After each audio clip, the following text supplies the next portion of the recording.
Briefly summarize the study that is really the core study from this group for you. They've looked at 65 patients, people with MS, 35 with relapsing remitting, 20 with a secondary progressive disease, and quite a number of controls, so-called controls, healthy and the older controls, and people with other conditions like Parkinson's disease, amyotrophic lateral sclerosis and others, and also people who had an examination, a venography later on for different reasons. What they did was, first of all, a so-called vascular screening, did a test using a Doppler ultrasound machine, and they developed 5 criteria. Put you a venous image here along, and 2 out of these 5 were required for patients or people then to move on to a second examination, which was an invasive venography with a dye. So reflux in the internal jugular vein. So this is these vessels, the vertebral veins here. This is reflux in the deep cerebral veins. So these are these vessels.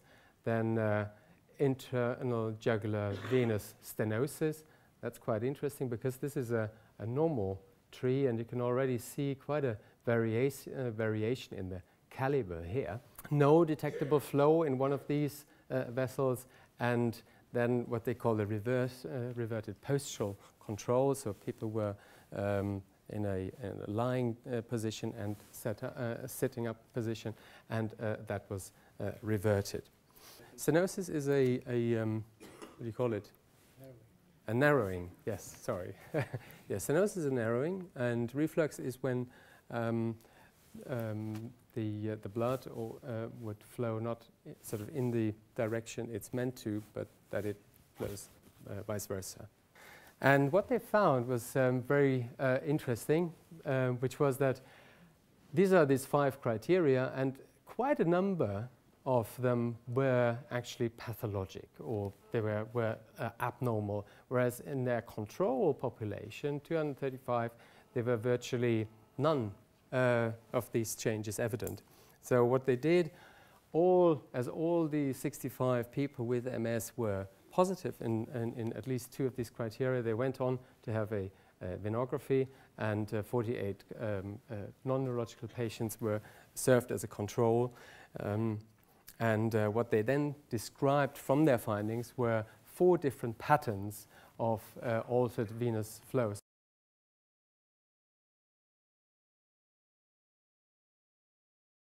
So this is the normal situation. I'm not going to go through all this in real detail. These stars are meant to indicate stenoses or abnormalities, and due to those, the flow characteristics are altered, okay?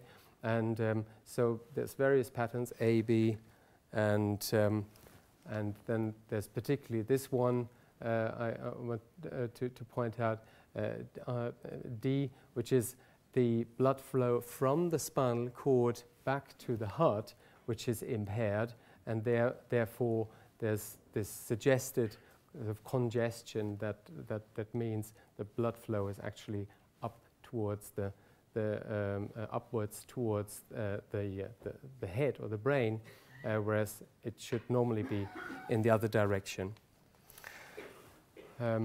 Now, when they compared people with relapsing remitting and primary progressive, secondary progressive MS, interestingly, 75% of these with relapsing remitting had type A, so that was this pattern, and those with primary progressive MS, who by and large have problems mainly in their lower limbs, in their legs, had particularly this pattern, so in the lower region. So it all seemed to fit the picture, and is obviously extremely, interesting, exciting, novel, and everybody has, I think, been really,